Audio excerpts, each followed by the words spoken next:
As he walks in, he was ready to buy a car, his first one. They dismissed him without a second glance. The next day, his billionaire mother arrived, and they'd never forget who he was. At 18, Omari Thorne had just graduated from a magnet high school in Murfreesboro, earning early admission to Georgia Tech's engineering program. A car wasn't a luxury. It was a tool to shuttle between campus and home without breaking down on I-24. So when he pushed through the glass doors of Crestview Motors, a modest dealership off the highway, he was all business. He even held the door for a woman leaving who flashed him a quick smile. The receptionist behind the desk didn't bother with one. "Can I help you?" she asked, eyes glued to her monitor. "Yeah," Omari said, lifting his folder. "I'm here to look at some hybrids you've got listed. I printed them out. Couple of Sonatas and a Civic I saw online." She blinked once, barely glancing up. "Are you here with your parents?" "No, ma'am. I'm buying it myself." Her lips twitched into a thin smile. "Someone will be out shortly," she said, waving him toward the lot. But no one came. Omari lingered by the doors, peering out at the polished rows of cars. The Civic was right there, same VIN as his printout. He stepped outside, ready to take a closer look, when a tall man in a red Crestview polo and slacks intercepted him, clipboard in hand. "You lost?" the man asked, eyeing Omari's clothes, his shoes, not the folder. "No," Omari replied, holding it out. "I'm here for a car." The salesman didn't even peek at the papers. "This isn't a place to hang around if you're not serious. We've had incidents lately. People checking out cars they can't afford, taking photos, causing trouble. You understand?" Omari's stomach tightened, but he kept his cool. "I printed out models from your site. I'm not taking photos. I just want a test drive." The man chuckled, a hollow sound. "Why don't you come back with a parent? Someone who can talk financing." "I don't need a parent. I'm paying cash. My name's on the account. I've already cleared it with my bank." "Look," the salesman said, stepping back. "I'm not trying to be rude. People get ideas, and I don't have time for that right now." Omari stood still, folder dampening in his sweaty grip. "So you want me to leave?" "I'm saying we're busy. Come back another time, or try one of the used lots down the road. Might have something more in your range." There it was. Omari didn't argue, didn't shout. He glanced at the Civic one last time, gave a faint nod, not agreement, just clarity, and walked back to his car. As he drove off, Crestview Motors had no idea who they'd just turned away. The ride home was quiet, no music, just the hum of his old car and the patter of drizzle on the windshield. Omari wasn't one to vent or lash out. He processed things silently, sometimes too silently. He took the long route, past the park where he'd raced bikes with his cousin, past the library with its faded summer posters. Familiar roads, but today they felt unsteady.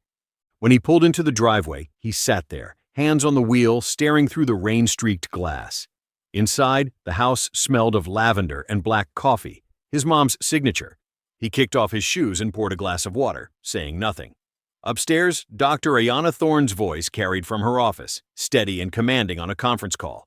She was a force. CDC boardrooms one day, bandaging Omari's knee the next. That evening, she found him on the couch, laptop open, folder beside him. "Find anything you liked?" she asked. He paused. "I went to Crestview. They had decent stuff." "You test drive anything?" "No." She tilted her head. "Why not?" "They told me to come back with a parent. Said I looked like I was just hanging around." He said it flat, like reciting a fact. Ayanna's lips pressed into a line, not anger, just a pause. "Did something happen?" He shook his head. "It's whatever. I didn't want to start anything. I left." She studied him. "Did they say something specific?" "Not really. Just treated me like I didn't belong." She didn't push. She rested a hand on his knee, then stood to clear dishes. But her mind was already turning. Omari kept scrolling listings, his bank account open in another tab. He had the money. He knew it. Yet he'd never felt smaller. Upstairs, Ayanna didn't rage or plot revenge. That wasn't her. She moved with precision. She made one call that night, to a friend in property insurance who'd consulted for Crestview. A few questions about the owner, the staff. By morning, she had what she needed. Omari was still asleep when she eased the Rolls-Royce Dawn out of the garage. She rarely drove it. A sleek, midnight blue gift from a French investor years ago. Her mother had convinced her to keep it. Sometimes people need to see success, especially the ones who think they already know it. Today, it wasn't about flash. It was about presence. At 9:30 a.m., the dealership doors slid open. The same receptionist typed away, oblivious, until she saw the car. Custom interior, Georgia plates, a machine that didn't belong in Smyrna. Then she saw the woman. Dr. Omari Thorne stepped in, navy suit sharp, heels silent, silver watch her only adornment. No smile, no fury, just wait. "Good morning," Ayana said. The receptionist blinked. "Good morning. Are you here for a service appointment?" "No." Ayana set her bag on the counter. "I'd like to speak with the manager." "One moment." She dialed fast, eyes darting to the rolls. A man emerged, mid-40s, dress shirt tucked, Bluetooth blinking. "I'm Dan Grissom, general manager," he said, offering a hand. "What can I help you with?" Ayana didn't take it. "You had an interaction with my son yesterday. 18, black, quiet. Wore a windbreaker, brought printouts of used vehicles. You told him to leave." Dan's smile flickered. "Ma'am, I meet a lot of people. It's possible there was a misunderstanding." Ayana pulled Omari's folder from her bag and laid it flat. "He walked in with this. Showed your staff exactly what he wanted. Had financing pre-approved, ready to pay cash. He left without a test drive. Know why?" Dan's grin thinned. "There's no need to make this confrontational." "It's not," she cut in, voice level. "It's informational." He exhaled. "Look, if he felt disrespected, I'm happy to offer a second visit. I'll walk him through inventory myself." "That won't be necessary." Dan frowned. "Then how can I make this right?" Ayana lifted a listing from the folder. "This Civic. Your staff said it was out of his range. You assumed he didn't belong. You didn't know who he was. But that's not the issue." She set the paper down. "The issue is, even if he were just a kid with a dream and no money, he deserved respect." Dan shifted, eyes dropping. Ayana drew a matte black business card from her bag, Dr. Omari Thorne, CEO, Oratech Biolabs, and placed it on the counter. "Next time a young man walks in prepared, ask his name before you judge his worth. You never know who you're dismissing." The room froze. The receptionist stopped typing. A salesman halted mid-step. Ayana met Dan's gaze. "I didn't come because my son asked me to. He didn't want me to. He told me not to make it a big deal. But he gives grace. I give reminders." Dan swallowed. Ayana adjusted her bag. "Oh, and the car outside? Not for sale, just a visual aid." She walked out, leaving silence in her wake.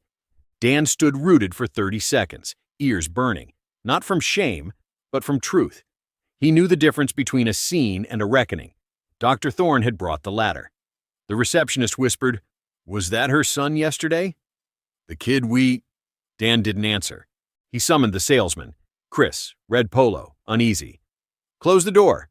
Remember that kid from yesterday? Black teenager, hybrids?" "Yeah," Chris said. "The one hanging around the Civic." He wasn't hanging around. He had listings, pre-approval. His mother came in today. Chris smirked. "Okay, but he looked like—" "Like what?" Dan snapped. Chris faltered. "Ever think we don't see many black customers because they walk in, feel how we look at them, and leave?" Chris stared at the floor. Dan pointed to the lot. "We complain about online competition, but maybe we're losing chances by deciding who's worth our time before they speak." Back home, Omari lay in bed, earbuds in, watching solar battery videos. He didn't know his mother had gone back. She didn't do it for applause. She'd faced it herself, assumed an intern at 24, ignored in boardrooms at 30. She couldn't shield Omari from that, but she could make it echo. That afternoon, Dan sent a memo. Nothing grand, just a nudge about professionalism for every walk-in. Not out of fear, but because Ayana's quiet truth demanded it. Omari found a Sonata at another dealership. The rep there didn't flinch at his cash offer, just walked him through the specs. That evening he held up the key fob. "Think I'm going with this." Ayana smiled. "It's solid. Like you." "Did you say something to them?" he asked. "I had a conversation," she said. "Not to yell. To remind them who they missed." He grinned. "Thanks. You thanked me by not letting it change you."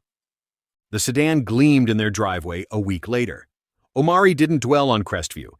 It didn't define him. He'd learned to move like water, just as Ayana taught him. Days later, a note arrived. No return address. "We're doing better now because someone reminded us why we have to. Thank you." Crestview Motors. Ayana tucked it away. Omari chuckled when she told him. Guess they figured it out. Yeah, she said. It feels good. Outside, the sun dipped, shadows stretching across the driveway. Omari started the engine. No fanfare, just motion. He didn't just get a car. He got clarity. Dignity speaks loudest in silence, and the world's lens doesn't shape your own. Stories like Omari's unfold daily, not always with a Rolls-Royce, but always with a choice. To pause, to see people fully. If this hit you, share it. More stories, quiet, clear, are coming. Subscribe.